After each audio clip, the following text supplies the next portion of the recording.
శ్రీ గురుభ్యో నమ. శ్రీ మహాగణాధిపతయే నమ. శ్రీ సరస్వత్యే నమ.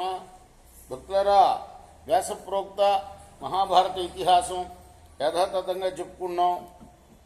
మన దేవాలయంలో ప్రభాత పూజలు కాగానే శాస్త్రోక్తంగా ఇలా చెప్పుకుంటాం అనేది ఆచారం.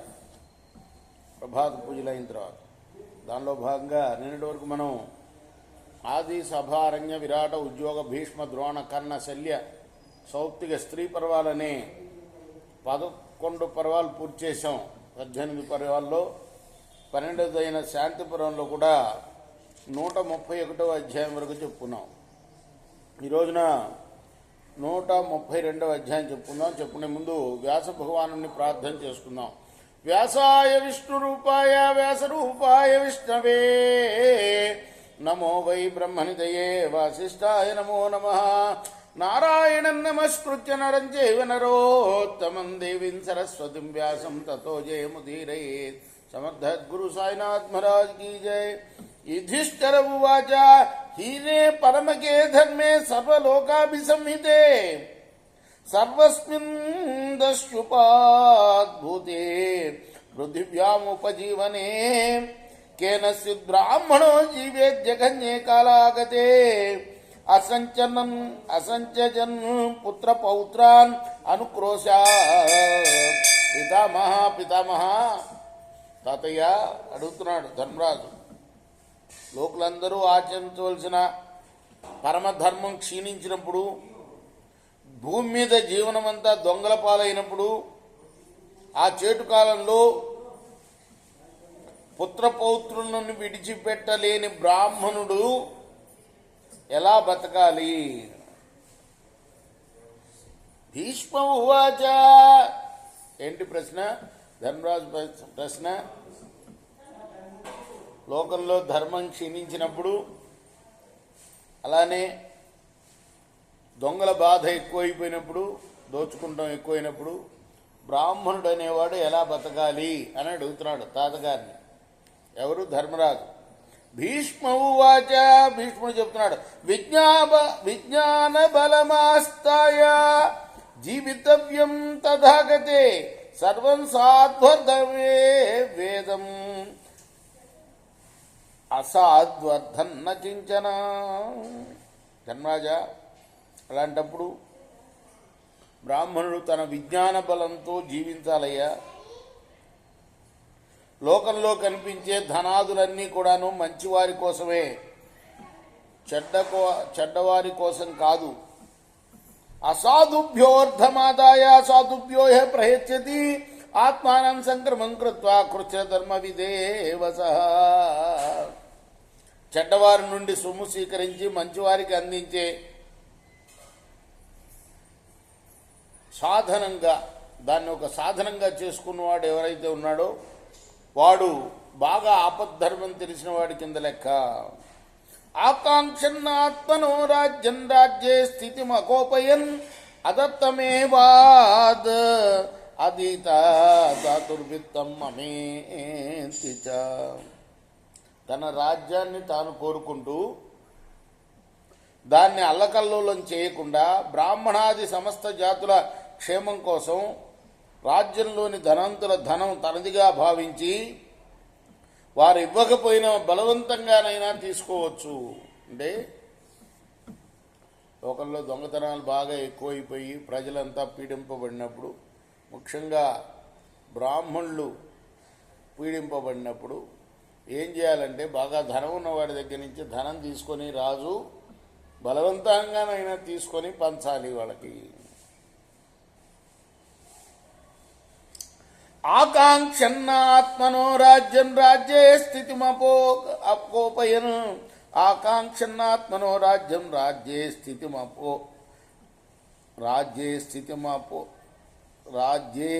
స్థితిమకోపయన్.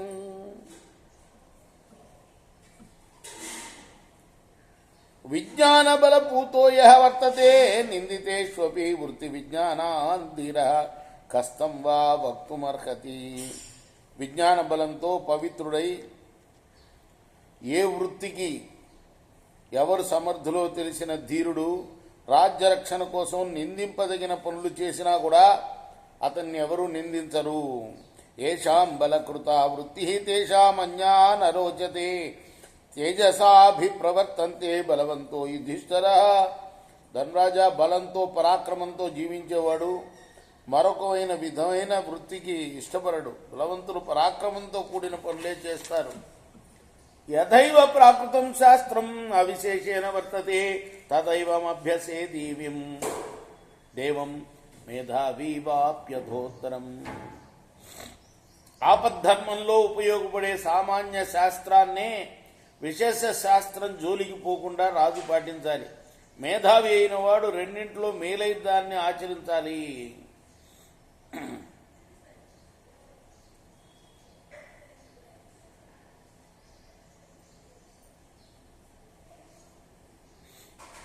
ఋత్విక్ పురోహితాచార్యాన్ సత్కృతానభిసత్కృతాన్ న బ్రాహ్మణాన్ ఘాతయీత దోషాన్ ప్రాప్నోతి ఘాతయన్. తనచే ఇంతకుముందు సత్కరింపబడిన ఋత్విజులను పురోహితులను ఆచార్యులను బ్రాహ్మణులను వాళ్ళని మాత్రం బాధించి సొమ్ము అంటే ఏంటంటే ఇచ్చింది మాత్రం స్వీకరించకూడదు. ఏదో వర్తకుల నుండి లేకపోతే బాగా ధనం ఉన్న వాళ్ళ దగ్గర నుంచి తీసుకొని పేదవాళ్ళకి ఇవ్వచ్చు, కానీ గొప్ప వాళ్ళకి ఏవైతే దానాలు ఇచ్చి ఉంటాడో రాజు వాళ్ళ దగ్గర నుంచి మళ్ళీ తీసుకోకూడదు బెదిరించి. ఏతత్ ప్రమాణం లోకస్య చక్షురే తత్ సనాతనం తత్ ప్రమాణావోగాహిత తేన తత్సాత్వ సాధువా. లోకానికి ఇదే ప్రమాణం నాయన, ఇదే సనాతనమైన దృష్టి. రాజు దీన్ని అనుసరించి మాత్రమే ఎంతటి ఆపదలోనైనా మంచి పని కానీ చెడు పని కానీ చేయాలి. బహవో గ్రామ వాస్తవ్య రోషాత్ బ్రూయ పరస్పరం నతేషాం వచనాత్ రాజా సత్కుర్యాత్ ఘాతయీతవా. ఎందరో గ్రామవాసులు రోషంతో అసూయ ద్వేషాలతో ఒకరిపై ఒకరు చాడీలు చెప్తూ ఉంటారు. ఆ మాటలను బట్టి రాజు వారిని మన్నించడం కానీ దండించడం కానీ చేయకూడదు. న వాచ్య పరివాదోయం న శ్రోతవ్య కథంచన కర్ణావధ పితా తన్యౌ ప్రస్థేయం చాన్యతో భవేత్. రాజు ఎప్పుడు ఎవరిని నిందించకూడదు. అలానే ఎవరైనా పితృలు చెప్తే వినకూడదు. చెవులైనా మూసుకోవాలి లేదా అక్కడి నుంచి వెళ్ళిపోవాలి.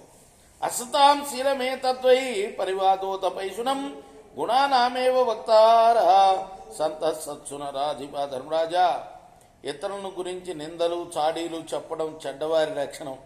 మంచివారు ఇతరుల్లోని మంచి గుణాలనే చెప్తారు. ఇది లోకంలో మంచివారు అని చెప్పడానికి దానికి కొలబద్ద ఏమిటయ్యా అంటే వాడెప్పుడు ఇతరుల యొక్క చెడుని వేరే వాళ్ళకి చెప్పకూడదు.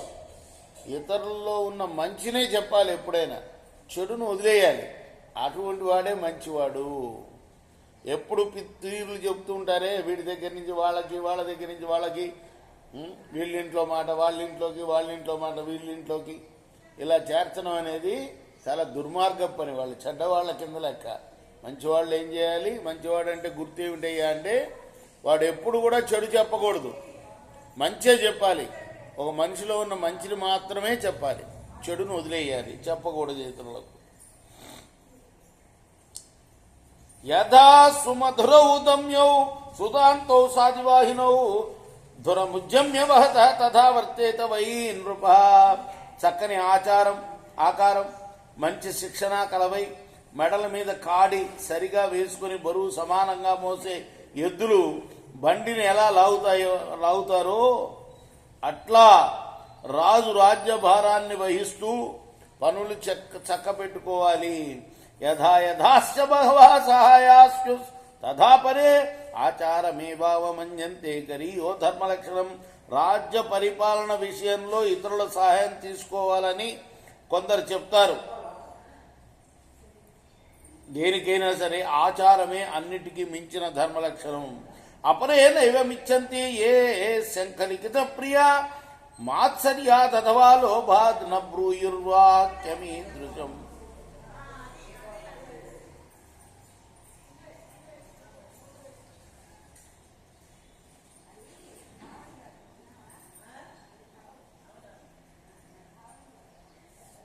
బ్రహ్మ రాసిన రాత ఉన్నదే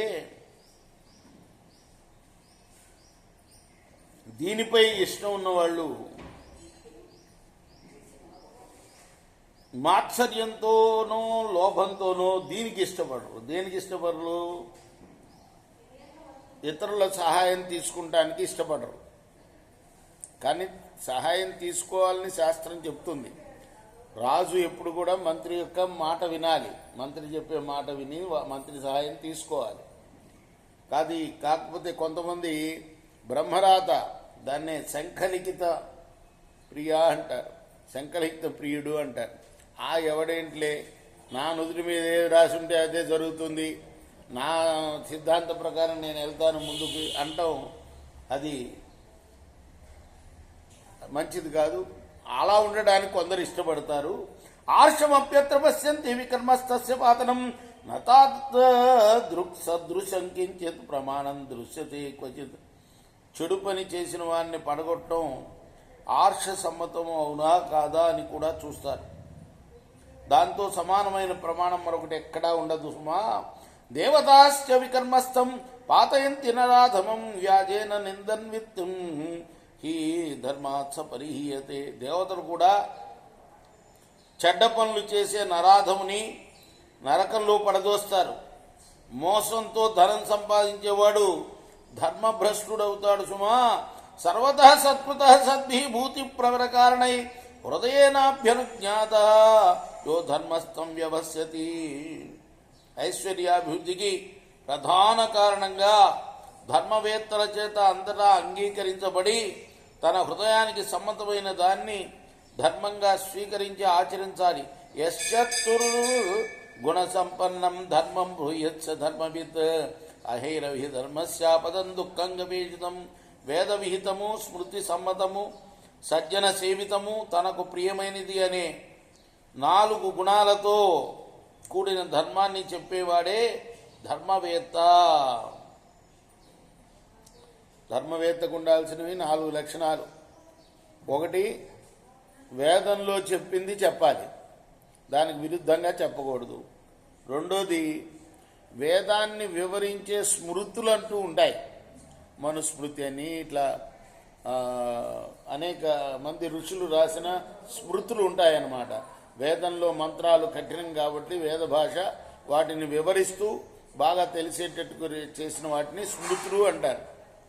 వేదాలనేమో శృతులు అంటారు. శృతులు అంటే విని నేర్చుకుండేవి, రాసుకోకూడదు. వేదం ఒకళ్ళ గురువుగారి దగ్గర విని నేర్చుకోవాలి. అర్థమైందా? శృతి అంటారు దాన్ని. అలానే ఆ శృతిని వివరించి చెప్పే వాటిని స్మృతులు అంటారు. ధర్మవేత్త అంటే ఎవడంటే అది చెప్పాలి, వేదం చెప్పాలి, తర్వాత స్మృతుల్లో ఉన్నది చెప్పాలి, సజ్జనులు పాటించే ఆచారాన్ని కూడా చెప్పాలి. అనేక రోజుల నుంచి మన ఇంట్లో ఎన్నో ఆచారాలు వస్తూ ఉంటాయి, పెద్దవాళ్ళు ఆచరించిన ఆచారాలు, వాటిని గురించి చెప్పాలి. తనకేది ప్రియమో అది కూడా చెప్పాలి. ఈ 4 చెప్పేవాడిని ధర్మవేత్త అంటారు.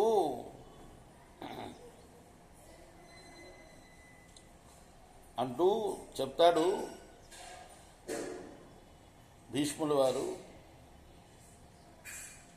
ధర్మం యొక్క నడకను వెతకటం చాలా కష్టమయ్యా. ఎందుకంటే అది ఎటువంటిదంటే పాము కాళ్ళని వెతకటం అంటే పాము కాళ్ళు ఉండవు కదా, ఎట్లా కదులుతుంది ఇదని మనం వెతుక్కుంటే ఎక్కడ తెలుస్తుంది, అని కాళ్ళే లేవు. అది చెప్తున్నాడు. యథా మృగస్య విద్ధస్య పదమేకం పదన్నయే లక్షేర్ రుధిరలేపేన తథా ధర్మ పదన్నయేత్. దెబ్బతిన్న జంతువు కాలి గుర్తులు నెత్తుటి మరకల ద్వారా వేటగాడు దాని ఉనికిని కనిపెట్టినట్టుగా 4 గుణాల ద్వారా ధర్మం యొక్క యథార్థ స్వరూపాన్ని కనిపెట్టి చెప్పవచ్చు. ఏవం సద్భిర్వినీతేనాం పదా గంతవ్యమిచ్యుత రాజర్షినామృతమే తత్ అవగచ్చ యుధిష్ఠిరా. ధర్మరాజా, ఈ విధంగా శ్రేష్ఠులు వెళ్ళిన దారిలో నువ్వు కూడా వెళ్ళాలయ్యా. రాజఋషుల నడవడిక ఇలాగే ఉంటుందని తెలుసుకో. యజ్జాచరతి శ్రేష్ఠ తత్తదేవేతరో జన అని భగవద్గీతలో కూడా స్వామి చెప్తాడు కృష్ణుడు అదే మాట. పెద్దవాళ్ళు ఆచరించిన దారిలో పోవాలయ్యా. శ్రేష్ఠులు ఉంటారు సమాజంలో, గొప్పవాడు అని పేరు తెచ్చుకున్నవాడు ఉంటాడు కదా, బాగా తెలిసినవాడు వీడని. వాడు ఏ ఆచారాలు పాటిస్తూ ఉంటాడో ఆ ఆచారాలు నువ్వు కూడా పాటించు అని ధర్మరాజుకి భీష్ముడు చెప్తున్నాడు. ఇది శ్రీ మహాభారతే శాంతి పర్వణి ఆపద్ధర్మ పర్వణి రాజర్షి వృత్తన్నామ 32-శతమోధ్యాయ. ఇది వేదవ్యాస మహర్షి రచించిన మహాభారత ఇతిహాసంలోని శాంతి పర్వంలోని 132వ అధ్యాయం. రేపు 133వ అధ్యాయం చెప్పుకుందాం. కృష్ణార్పణమస్తు. సాయి కృష్ణార్పణమస్తు.